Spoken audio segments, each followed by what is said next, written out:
right after the surgery, I think it was. The day of the surgery. Yeah. Somewhere around there. Yeah, somewhere around there. It says It was on Father's Day. right around your surgery. Okay. Which is what day that was?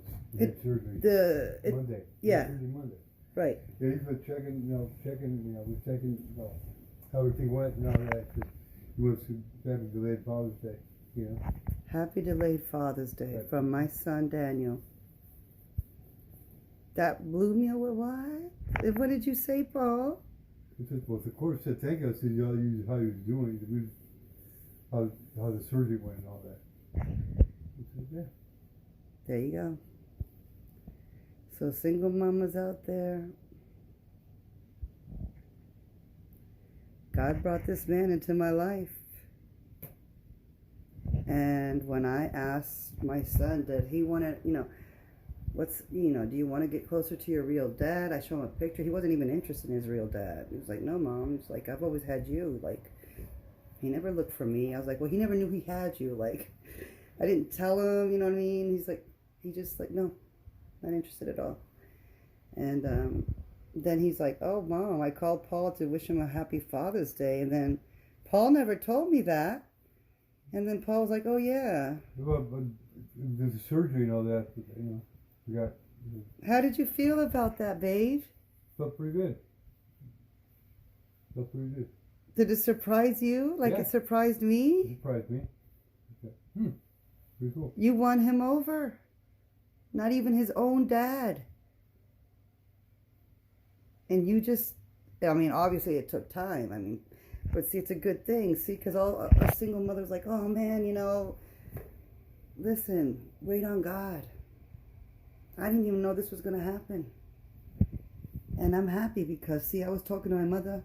I said, it's good that Paul is a good father figure for my son. He's positive for my son. We are showing a good example so that, that influences my son a lot. And I was like, oh my gosh. And I was like, I just wanted to share that with you single mamas because we're always thinking, oh my gosh. And obviously the best father is God. But look, he brought me this gentleman at 38 years old and I married him at 40 something and here we are. And then all of a sudden now he's, I'm like, what? But it just goes to show you, your children are always watching and learning from you. And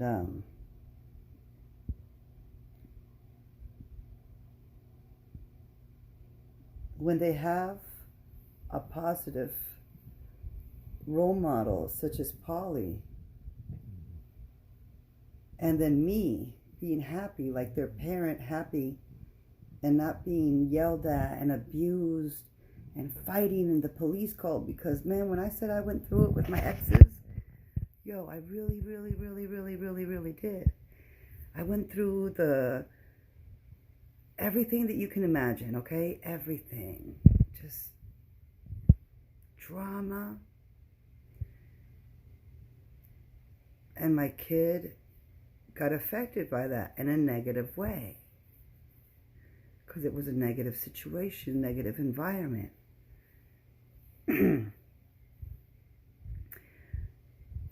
Such as us having to separate, me having to be homeless with his little brother, like just shit escalated because it was toxic environment.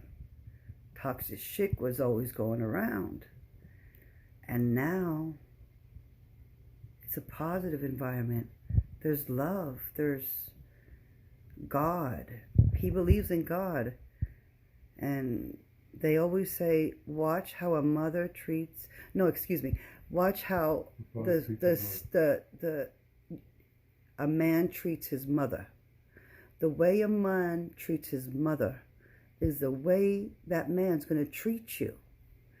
And you see, it's very true. Paul loves his mother, respects his mother, treats her gentle, talks nice to his mother. And see, he's like that with me.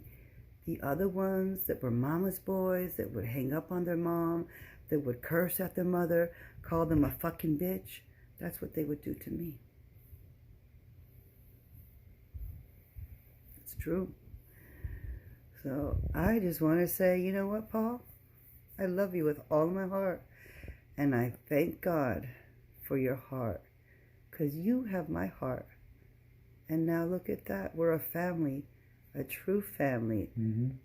And you were a very good stepdad to Nicholas. And now look at Daniel. Mm-hmm. I love you too. I love everybody. That's amazing. Mr. Navy Boy, you made it to our heart. And us to yours, right? That's right. Praise God.